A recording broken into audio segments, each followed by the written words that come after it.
Congress BJP में नहीं जाएंगे नरेश मीणा, बहुत जल्दी ही वो कर सकते हैं तीसरे मोर्चे का ऐलान।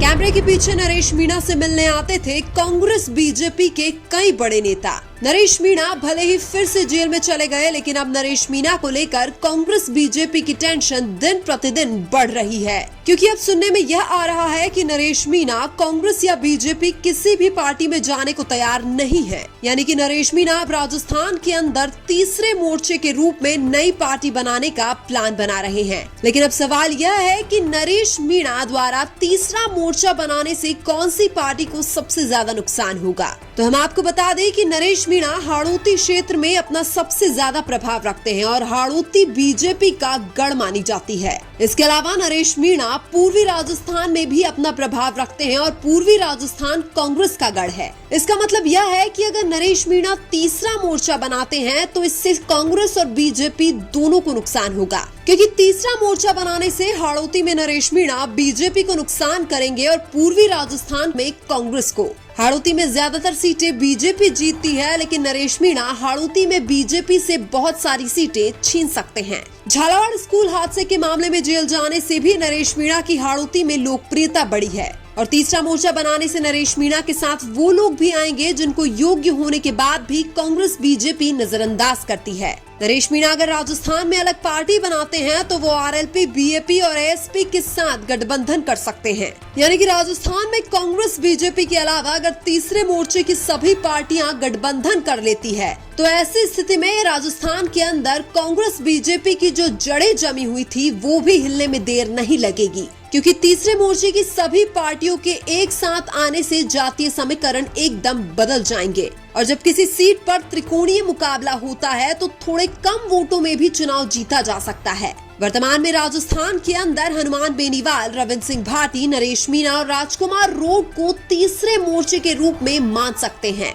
अगर ये सभी नेता और चंद्रशेखर आजाद एक साथ गठबंधन कर लेते हैं तो कांग्रेस बीजेपी को उखाड़ने में देर नहीं लगेगी, क्योंकि रविंद्र सिंह भाटी बीजेपी के कोर वोटर को तीसरे मोर्चे की तरफ डाइवर्ट करने की क्षमता रखते हैं। इसके अलावा हनुमान बेनीवाल, जो कि ओबीसी समुदाय खासकर जाटों के वोट तीसरे मोर्चे को दिलवा सकते हैं। इसके अलावा नरेश मीणा और राजकुमार रोट आदिवासी समुदाय के लगभग 90% वोट तीसरे मोर्चे को दिला सकते हैं। इसके अलावा अगर चंद्रशेखर आजाद तीसरे मोर्चे में आ जाते हैं तो वो एससी समुदाय के वोट तीसरे मोर्चे को दिलवा सकते हैं। अक्सर पहले भी राजस्थान में कई बार तीसरे मोर्चे का प्रयास किया गया, लेकिन हमेशा तीसरा मोर्चा थोड़ा कमजोर नजर आया था। लेकिन जब 4-5 बड़े नेता तीसरे मोर्चे का ऐलान करते हैं तो फिर जनता के अंदर भी एक नया विश्वास पैदा होता है। यानी कि अगर राजस्थान में तीसरा मोर्चा मजबूत हुआ तो लोग अपने आप जुड़ते जाएंगे और अपने आप वोट देंगे। सबसे बड़ी बात यह है कि राजस्थान में तीसरे मोर्चे को किसी जाति विशेष से नहीं जोड़ा जाना चाहिए।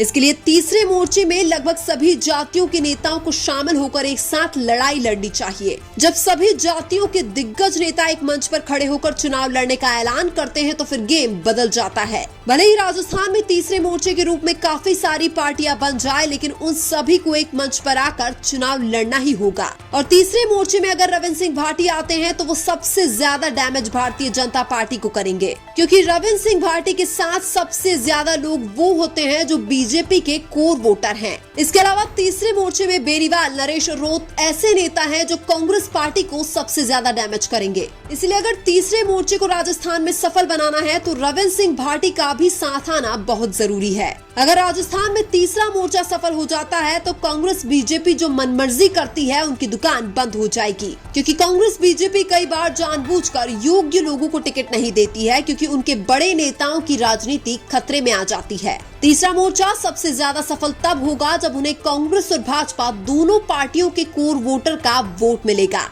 अगर तीसरा मोर्चा सिर्फ कांग्रेस के वोट काटता है तो इससे बीजेपी को फायदा होगा, जैसा 2013 में हुआ था। इसलिए तीसरे मोर्चे में ऐसे नेताओं का नाम बहुत जरूरी है जो बीजेपी के वोटर को तीसरे मोर्चे की तरफ डाइवर्ट कर सके, वरना तीसरे मोर्चे से हमेशा ही कांग्रेस को नुकसान हुआ है और बीजेपी अनुमान से भी ज्यादा सीटें जीत जाती है। तीसरे मोर्चे में जातीय फैक्टर बहुत बड़ा काम करेगा, इसलिए किसी भी एक जाति को तीसरे मोर्चे पर हावी नहीं होने देना चाहिए। अगर तीसरा मोर्चा किसी एक जाति विशेष का मोर्चा बन जाता है तो फिर वो भी प्रभावहीन हो जाएगा। तीसरे मोर्चे के सभी नेताओं को, सभी जातियों को साथ लेकर चलना होगा, क्योंकि संगठित होकर काम करने से ही अच्छे परिणाम मिलेंगे। तीसरे मोर्चे का पहला टारगेट यह होना चाहिए कि कैसे भी करके राजस्थान से कांग्रेस और भाजपा को सत्ता से बाहर करे। तीसरे मोर्चे का मकसद चुनाव जीतने का होना चाहिए, किसी एक पार्टी को नुकसान पहुंचाने का मकसद नहीं होना चाहिए। अगर तीसरा मोर्चा पहले प्रयास में 30 सीटें भी ले आता है तो यह मानिए कि कांग्रेस बीजेपी के उल्टे दिन शुरू हो चुके हैं।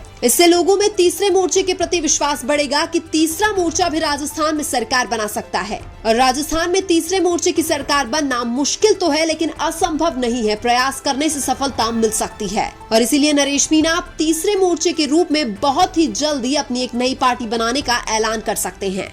लेकिन आपके अनुसार नरेश मीणा को क्या करना चाहिए? नई पार्टी बनानी चाहिए या फिर कांग्रेस या बीजेपी में शामिल हो जाना चाहिए? कमेंट करके जरूर बताइए। वीडियो अच्छा लगा तो लाइक कीजिए और हमारे चैनल मीणा की आवाज को सब्सक्राइब कीजिए। धन्यवाद।